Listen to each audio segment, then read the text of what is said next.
এই জন্য শিক্ষার্থীদের প্রতি আমাদের তরফ থেকে কৃতজ্ঞতা।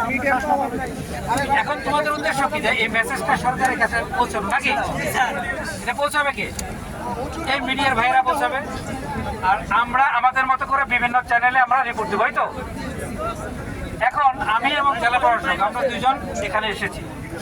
আমার মনে হয় তোমাদের তো নিশ্চয় একটা রিটার্ন একটা আছে, স্মারকলিপির মতো আছে, সেটা তো আমরা নিয়ে যাব। পাশাপাশি তোমাদের মধ্যে একজন সুনির্দিষ্ট করে 1 মিনিট বা 2 মিনিট কেউ একজন বলো যে এই আমাদের বিষয়।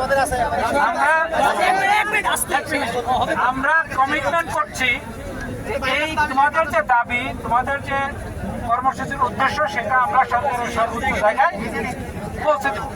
এই তো দাবি নাকি? Thank you very much. একজন তোমাদের মধ্যে কথা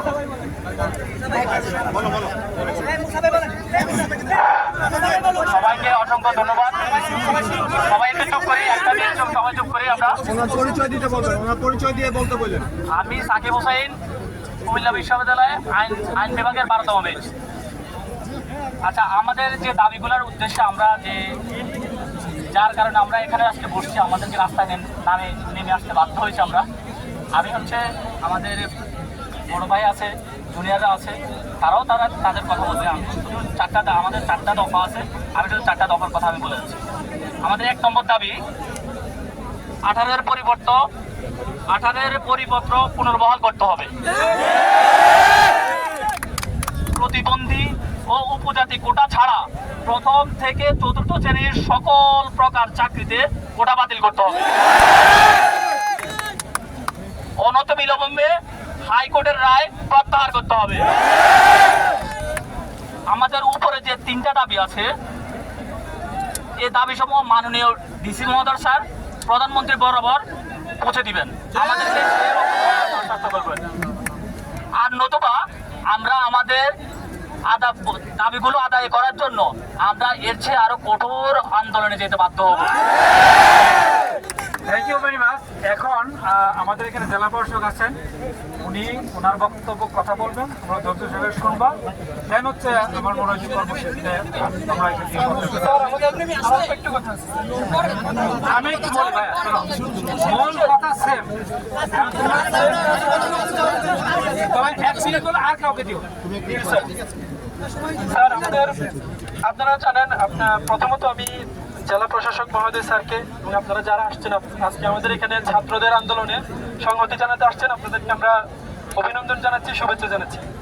আপনারা জানেন স্যার, আমরা সকাল থেকে শান্তিপূর্ণভাবে আমাদের আন্দোলন কর্মসূচি চালিয়েছি। আমরা এখানে কোনো বিশৃঙ্খলা করি নাই। আমরা 2018 সালে যখন সরকার পরিপত্র দেয় কোটা বাতিল করে, ছাত্র সমাজ কিন্তু ঘরে ফিরে গিয়েছিল। সম্প্রতি আবার হাইকোর্টের যে রায়টা আসলো এবং আজকে সকালে আপিলেট বিভাগ সেই একই রায় বহাল রাখার কারণে মূলত আজকে আমরা কুবিয়ানদের এই আন্দোলন। সেই জায়গা থেকে আমরা আজকে ডিসি মহোদয় স্যারকে এবং এসপি মহোদয় স্যারকে এখানে চেয়েছিলাম আমাদের প্রক্টর স্যারের মাধ্যমে। আমাদের দাবি হচ্ছে যে দাবিগুলো ইতিমধ্যে উপস্থাপন করা হয়েছে এখানে। আমাদের কুমিল্লা বিশ্ববিদ্যালয়ের ছাত্র সমাজ আজকে 4 দফা দাবি উপস্থাপন করেছি। এই 4টা দফা দাবি মাননীয় প্রধানমন্ত্রী কার্যালয় যথাযথ স্মারকলিপির মাধ্যমে আমরা ডিসি মহোদয় স্যারের মাধ্যমে উপস্থাপন করতে চাই। আমরা চাইবো আজকে বিকেলে অথবা আজকে সন্ধ্যায় সংবাদ সম্মেলন করে কুমিল্লার ডিসি মহোদয় যথাযথভাবে আমাদের এই দাবিগুলো এবং যথাযথ চ্যানেলে লিখিতভাবে তো উপস্থাপন করবেনই, এবং সংবাদ সম্মেলন করে মিডিয়ার সামনে উনি আমাদের এই দাবিগুলো উপস্থাপন করবেন। এবং পাশাপাশি আমরা কুমিল্লা বিশ্ববিদ্যালয়ের ছাত্র যারা আছে, আমরা জানি আজকে আমরা যেখানে অবস্থান করছি এই রোডটা ঢাকা চট্টগ্রাম মহাসড়কটা হচ্ছে আমাদের দেশের লাইফলাইন। এটা যদি বন্ধ হয়ে যায় আমাদের দেশের অর্থনীতি থমকে দাঁড়াবে।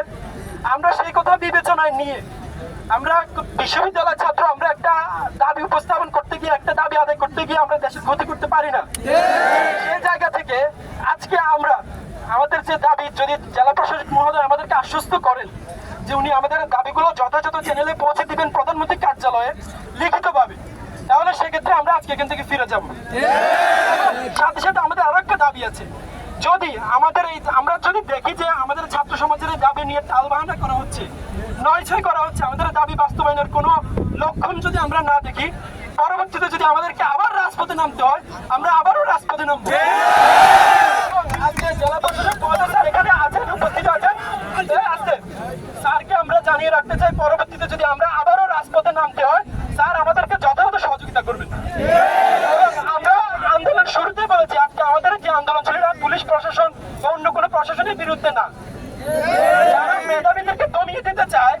যারা এই বাংলাদেশের মেধাবীদেরকে হারিয়ে দিতে চায়, আমাদের আন্দোলন তাদের বিরুদ্ধে। অতএব তাদের আন্দোলন এসে পুলিশের সাথে ঝামেলা করা আমাদের উদ্দেশ্য না। পরবর্তীতে যদি আমাদের আন্দোলনে আবার আমাদেরকে ফিরে আসতে হয়, তাহলে পুলিশ প্রশাসন, জেলা প্রশাসক মহোদয় সহ যারা আজকে প্রশাসনের এখানে উপস্থিত আছেন, আপনারা আমাদেরকে সহযোগিতা করবেন এবং আপনাদের প্রতি সেই উদাত্ত আহ্বান রাখছি। আমার কথা শেষ করছি। এবং আমরা যেটা বলেছি যে জেলা প্রশাসক মহোদয় যথাযথভাবে সংবাদ মাধ্যমে এবং যে সংবাদ সম্মেলনের মাধ্যমে আমাদের দাবি দাওয়াগুলো প্রধানমন্ত্রীর কার্যালয়ে উপস্থাপন করবেন।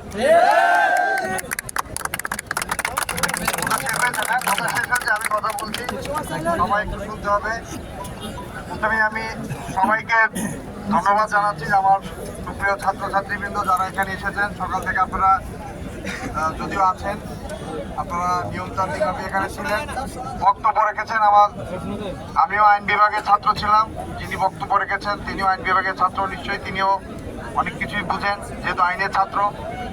আপনারা যে দাবিগুলো দিয়েছেন, আমি আপনাদেরকে আশ্বস্ত করতে চাই যে অবশ্যই আপনারা লিখিতভাবে আমাকে এখনই দিন, আমি মাননীয় প্রধানমন্ত্রীর কার্যালয়ে সেটি পাঠিয়ে দিব আজকে, এবং সেটি বিকালের মধ্যে পাঠিয়ে দিব। আপনাদের এই কথাগুলো সুন্দর করে লিখে এক পেজের মধ্যে, খুব বেশি কথা নয়, এক পেজের মধ্যে 4টা দাবি কথা বলেছেন। তার মধ্যে 3টা দাবি আসলে আপনাদের সাথে, আরেকটি বলেছেন যে আমি পাঠিয়ে দিই যাতে, তার মানে মেইনলি 3টা দাবি আমরা পাঠিয়ে দিব। এটি আসলে কুমিল্লা বিশ্ববিদ্যালয়ের ছাত্রদের তো দাবি না, এটি সারা বাংলাদেশে যে সিদ্ধান্ত হবে সেটাও আপনাদের ক্ষেত্রে একই সিদ্ধান্ত হবে, ঠিক না? তো এটি আদালতে এখনো বিচার্য বিষয় আছে। আপনারা দাবি তুলেছেন, আমরা সরকারকে পৌঁছে দিব। আপনাদের কাছে বিনীত অনুরোধ যে আপনাদের মূল উদ্দেশ্য ছিল সরকারকে জানানো। আমি মনে করি সেটি অবশ্যই আপনারা সফল হয়েছেন, কারণ আজকে আপনারা এখানে এসেছেন, আমরা এসেছি সরকারের প্রতিনিধি হিসেবে, আমি এসেছি, পুলিশ সুপার মহোদয় এসেছেন, জেলার সর্বোচ্চ দুজনই আমরা এখানে আছি। আমরা আপনাদেরকে কমিটমেন্ট দিচ্ছি যে আপনাদের দাবিগুলো আমরা সরকারের সর্বোচ্চ পর্যায়ে আমরা পৌঁছে দিব। আপনাদের কাছে অনুরোধ, আপনারা সরকার থেকে অনেক কষ্ট করেছেন, যে কথাটি আমার কর্মসূচিতে আমাদেরকে আপনারা সহযোগিতা করবেন কিনা? আমরা নিয়মতান্ত্রিক যে কোনো বিষয়ের সাথে আজকে কি আপনাদের কেউ কিছু করেছে বলেন? কিন্তু আমরা একটা জিনিস যে কথাটি আপনারাই উপলব্ধি দিয়েছেন, ঠিক না? আপনারাই কিন্তু বলেছেন যে লাইফ লাইন, এটা আজকে আমার আপনার সবার উপরে কিন্তু ইফেক্ট করছে, এটা দেশের অর্থনীতির উপরে ইফেক্ট করছে, ঠিক না? আমরা যেখানে সবাই চাকরিজীবী আছি, আপনারা যারা ভবিষ্যতে চাকরি করতে পারবেন, আপনাদেরও সেই আমরা শুভকামনা করি।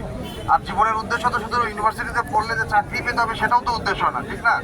আমাদের সব কিছু চিন্তা করতে হবে, দেশের কথা চিন্তা করতে হবে, দেশের অর্থনৈতিক কথা চিন্তা করতে হবে, দেশের সার্বিক মানুষের কথা চিন্তা করতে হবে। আপনারা নিয়মতান্ত্রিকভাবে যে কোনো কিছু করবেন, আমরা অবশ্যই আপনাদেরকে নিয়মতান্ত্রিক এবং শান্তিপূর্ণ যে কোনো কিছুর সাথে আমরা অবশ্যই আমরা তো সেজন্যই বলছি যে আমরা তো পাঠিয়ে দিব, আপনারা এখনই যান, আমরা এখনই পাঠিয়ে দিব।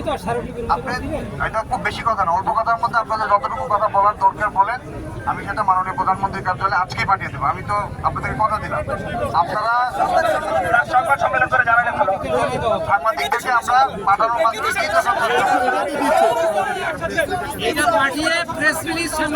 আমরা দিয়ে দিব, ঠিক আছে? সাংবাদিক মহোদয় যারা আছেন সবাইকে আমরা জানিয়ে দিব যে আমরা পাঠিয়েছি, ঠিক আছে? তো আপনাদের কাছে অনুরোধ, আপনারা এখন সবাই চলে গিয়ে আমাকে লিখে দেবেন, ঠিক আছে?